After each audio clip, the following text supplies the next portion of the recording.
السلام عليكم الخوت. درت هذا الفيديو باش نهضروا على اخر الاخبار والمستجدات ديال الرجاء الرياضي. المهم الخوت، قبل ما نبداو هذا الفيديو ما تنساوش ديك لايك وديروا ابوني وفعلوا داك الجرس باش يوصلكم اي جديد. المهم اللي كيشوف اول مره هاد لاشين اللي كنقدموا فيها ديال الاخبار ديال الرجاء الرياضي اللي موثوقه حصريات، نتوما ما تنساوش ديك لايك وديروا ابوني وفعلوا الجرس باش يوصلكم اي جديد. ودابا نبداو معكم اول خبر، وهو بخصوص اللاعب بن العمري. راه خط احمر بالنسبه لمسؤولي فريق الرجاء الرياضي الدولي المغربي. توصل بعرض في وقت سابق من الدوري السعودي لكنه قبل بالرفض. جواد زيات الخوت كان حاسما في هذا الامر، واكد بان الرهان هو تقويه التركيبه البشريه للنسور وليس تسريح الركائز. بالنسبه للخوت راه نعطيكم اخر اخبار ديال بعدي. في الفيديو اللي قبل قلت لكم بعدي بالنسبه كبيره غيستمر مع الرجاء، وداكشي راه خوت اللي كاين، راه غيستمر رفقة الفريق كبديل بالنسبه كبيره ديال بولكسوت. قلت لكم في الفيديو اللي قبل، تقولوا اخبار ديالي غلط، راه قلت لكم في الفيديو اللي قبل، سيروا تفرجوا فيه الا باقي ما تفرجتوش فيه.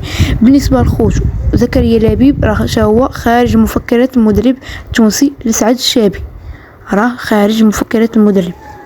خوت بالنسبه للاعب مهاجم اسماعيل خافي اللي تا هو هضرت عليه في الفيديو اللي قبل، كتوضيح راه اللاعب راه مع اتفاق نهائي وتقريبا دابا لاعب للرجاء وجاي يعاون الفرقه. الكريتيكا الخوت الزايد بلاش منه، والقيمه ديالو راه 400 مليون. مجمل العقد وحاجه الخوت عاديه، راه كنت هضرت عليه في الفيديو الخوت وقلت لكم عنده عرض للوداد وديال الرجاء، كان هو شويه قريب من الوداد، ولكن دابا البوصله ديالو توجهت رفقه الرجاء وقريب دابا حاليا من الرجاء.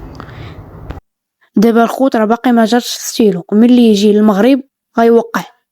الا ما وقع حتى حاجه دابا متفقين معاه، الا ما وقع حتى حاجه راه غيجي المغرب ويوقع. ما رايكم الخوت في اسماعيل الخافي؟ انا جاني خوت مزيان، ارقامه اللي داير مع القادسيه جاتني مزيانه، اللهم يسر الخوت.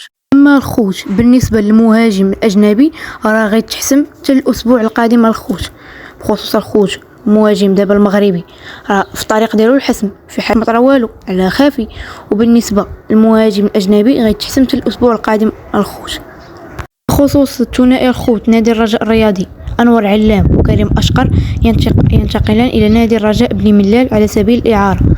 الخوت الرجاء الرياضي صيفطات انور علام وكريم اشقر على سبيل الاعاره نادي الرجاء بن ملال.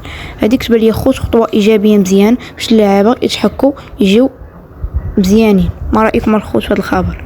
بالنسبه للخوت الملف ديال حسين الرحيمي، اداره الرجاء الرياضي تنتظر وتوصل بمبلغ 450 مليون سنتيم من العين. دابا الخوت الرجاء كتسنى باش توصل المبلغ ديال 450 مليون سنتيم من العين الخوت. وصل اللاعب فؤاد الزهواني، دابا الخوت راه ما كاين عليه حتى جديد، حاليا ما كاين حتى جديد على اللاعب، ما كاين والو على اللاعب الخوت. الرجاء الرياضي الخوت سيحسم صفقتين إلى 3 صفقات خلال ما تبقى من هذا الأسبوع.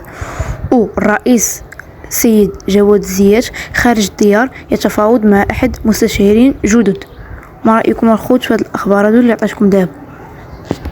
بالخصوص الخوت هناك مباراة الودية ضد نهضة الزمامرة التي ستلعب غدا على الساعة 6 مساء. غدا الخوت كاينه مباراة ودية ضد نهضة الزمامرة غتلعب في ملعب برشيد على الساعه 6 مساء. المهم الخوت هادو هما الاخبار اللي كاينين اليوم اللي حصريه وموثوقه، كنقدم لكم الخوت اخبار حصريه وموثوقه. المهم الخوت قبل ما تنساو ديك لايك وديروا ابوني وفعلوا ديك الجرس باش يوصلكم اي جديد، والا كان شي جديد غنروح لكم فيديو جديد ان شاء الله. تلقاو فيديو جديد.